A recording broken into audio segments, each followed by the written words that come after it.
Stór hluti allra fjárfestinga og skuldbindinga Orkuveitu Reykjavíkur á árunum 2007 til 2008 flokkast nú sem tapað fé. Þetta kemur fram í skýrslu frá Orkuveitu Reykjavíkur frá því ársbyrjun, en þar fá fyrrum stjórnendur Orkuveitunar falleinkunn fyrir störf sín. Þar eru einnig gerðar alvarlegar athugasemdir við hvernig stjórnendur Orkuveitunar véku frá yfirlýstri stefnu að eiga trygga fjármögnun vegna virkjanaframkvæmda þegar samið var við Norðurál og að stjórnendur hafi litið fram hjá hruninu þegar samið var orkusölu til Helguvíkur. Helgi Seljan tekur nú við.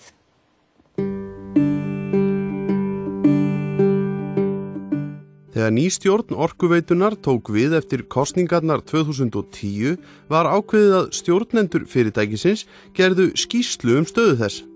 Skýrslan var síðan skoðuð nánar af starfshópi sem í áttu sæti 3 fulltrúar eigenda. Niðurstaða þess starfshóps dregur upp nöturlega mynd af starfsemi Orkuveitunar á síðustu árum. Kastljós hefur skýrslu þeirra undir höndum en hún var afhent stjórn fyrirtækisins í febrúar á þessu ári.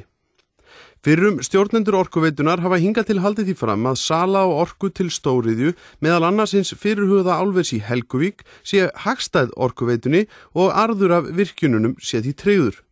Starfshópurinn dregur það í efa og gagnrýnir samninga við Norðurál harðlega. Raunar sérstök athygli vakin á því að samningarnir séu alls ekki við Norðurál, heldur fyrirtækið Norðurál Helguvík. Samkvæmt heimildum Kastljós þar að ræða dótturfélag Norðuráls sem stofnað var sérstaklega rekstur álversins í Helguvík. Efasemdir hafa síðar vaknað fjárhagslega burði dótturfélagsins til að standa á bak við tugmilljarða samninga við Orkuveituna, enda gera samningar Orkuveitunar og Norðuráls Helguvíkur ekki ráð fyrir ábyrgð móðurfélagsins Norðuráls á bak við skuldbindingar dótturfélagsins. Fulltrúar eigendana telja þessu til viðbótar að samningarnir vegna Hellisheiðarvirkjunar og seinna Hverahlíðarvirkjunar beri keim af mikilli áhættusækni stjórnenda og stjórnar Orkuveitu Reykjavíkur. Samningar þessar 2 virkjanir voru undirritaðir 2007 og svo aftur árið 2008 eftir að þrengingar í efnahagslífinu höfðu tafið verkefnið. Sú samningagerð sögð hafa einkennst af skorti á áhættumati fyrir Orkuveituna og ekki síður fyrirhyggjuleysi varðandi langtíma fjármögnun þessa risavaxna verkefnis. Þetta þvert á fullyrðingar meirihluta stjórnar undir forystu Guðlaugs Þórs Þórðarsonar á árinu 2007 þar sem samningarnir voru sagðir áhættulitlir og mjög hagstæðir fyrir Orkuveituna. Starfshópurinn gagnrýnir jafnframt að í rekstrarúttekt stjórnendana frá því mitt ár 2010 hafi ekki verið gerð tilraun til að gera skýra grein fyrir skilmálum samningana, arðsemisútreikningum eða þeim hættum sem í þeim felast.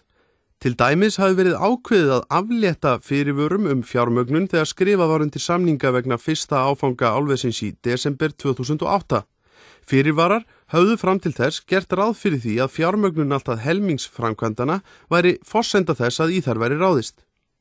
Þrátt fyrir þetta hafi Guðlaugur Sverrisson þáverandi stjórnarformaður og Hjörleifur Kvaran forstjóri undirritað umræddan samning stuttu eftir fall íslensku bankana þegar mikil umskipti höfðu orðið til hins verra á lánsfjármarkuðum eins og seinna kom berlega í ljós. Afleiðingarnar af þessum samningi hafi síðar komið í ljós þegar lausafjárstaða Orkuveitunar var slík að varla var hægt að greiða laun til starfsmanna. Fulltrúar eigendana segja í skýrslu sinni að stjórnendur Orkuveitunar geri enga tilraun til að gera nánar grein fyrir þessum þáttum og þeim miklu hagsmunum sem voru í húfi fyrir Orkuveituna vegna samningja við erlenda birgja og innlenda verktaka ef horfið yrði frá Hverahlíðarvirkjun vegna þess að fjármögnun tækist ekki.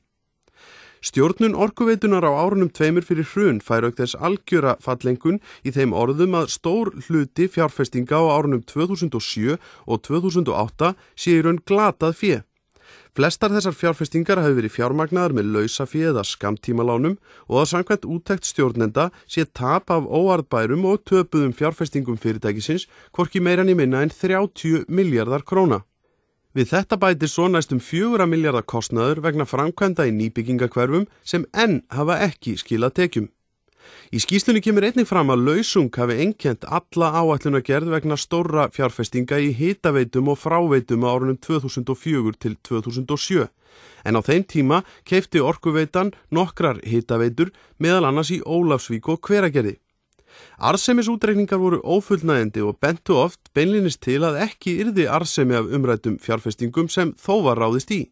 Stundum virðist jafnvel sem ekkert mat hafi farið fram á arðsemi þessara fjárfestinga eftir því sem fram kemur í skýrslunni. Þessar ákvarðanir hafi orðið til að rýra stöðu Orkuveitunar og eigi sinn þátt í þeirri stöðu sem uppkom haustið 2010. Starfshópurinn gefur stjórnun Orkuveitunar á umliðnum árum ekki góða einkunn að öðru leyti og segir stjórnendur hafa gert mistök með því að bregðast ekki við gerbreyttum aðstæðum á fjármálamörkuðum í aðdraganda hrunsins með fyrrgreindum afleiðingum. Fullinningar stjórnenda að stefna eigenda að hækka ekki gjaldskrár segi einungis hálfa söguna og miði einungis að því að vísa ábyrgðinni frá stjórn og stjórnendum Orkuveitunar á þessu tímabili. Í lok skýrslunar segja svo skýrsluhöfundar að enn frekari aðgerða sé þörf til viðbótar við þær sem farið var í haustið 2010 en stuttu eftir útkomu skýrslunar í ársbyrjun í ár var enn skorið niður í rekstri Orkuveitunar og gjaldskrá hennar hækkuð auk þess sem nýr forstjóri tók við stjórnartaumunum.